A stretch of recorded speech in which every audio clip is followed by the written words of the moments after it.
اور نگراں وزیر اعلیٰ پنجاب محسن نقوی کہتے ہیں نگراں وزیر اعظم بننے کا کوئی ارادہ نہیں، پنجاب میں ہی بہتر ہوں، ادھر ہی ڈیلیور کروں گا۔ لاہور سے یہ رپورٹ دیکھیے۔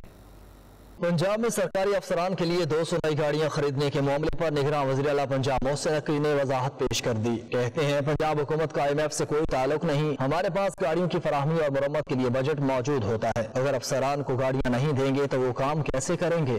14 لاکھ بندہ ہے پنجاب کے پاس، تو اگر ان کو گاڑیاں لے کے دینی ہیں جو فیلڈ کے لوگ ہیں تو کم سے کم ہم وہ کئی آفیسرز کا انہوں نے بتایا جن کے پاس نہ کوئی گاڑی ہے نہ کوئی ٹرانسپورٹ کا بندوبست ہے اور وہ 6 مہینے سے کام کر رہے ہیں۔ محسن نقوی نے نواز شریف انٹرچینج انڈر پاس کا دورہ کیا اور جاری ترقیاتی کام کا جائزہ لیا۔ سیلاب کے حوالے سے ان کا کہنا تھا کہ بھارتی ڈیمز پانی سے بھر چکے ہیں، اگر مزید پانی چھوڑا گیا تو سیلاب کا شدید خطرہ ہوگا۔ انڈیا کے جو ڈیمز ہیں وہ بھر گئے ہیں، انڈیا سے آپ بالکل کوئی اچھے کی توقع نہیں کر سکتے، انہوں نے اپنا انٹرسٹ دیکھنا ہے، انہوں نے دیکھنا کہ ہمارا کتنا نقصان ہوگا کتنا نہیں ہوگا، ہمیں کم سے کم اپنی تیاری کر لینی چاہیے۔ نگراں وزیر اعلیٰ پنجاب محسن نقوی سول سیکریٹریٹ پہنچے اور محرم الحرام کی سیکیورٹی کی مانیٹرنگ کے لیے قائم کنٹرول روم کا دورہ کیا۔ ان کا کہنا تھا کہ پنجاب میں 502 مقامات کو حساس قرار دیا گیا ہے، پنجاب بھر میں سیکیورٹی کے لیے 1 لاکھ سے زیادہ پولیس افسران اور اہلکاروں کو تعینات کیا گیا، جبکہ معاونت کے لیے پاک فوج کو بھی طلب کیا گیا۔ ساتھی رپورٹر فہیم امین کے ساتھ قاضی ندیم اقبال، 92 نیوز لاہور۔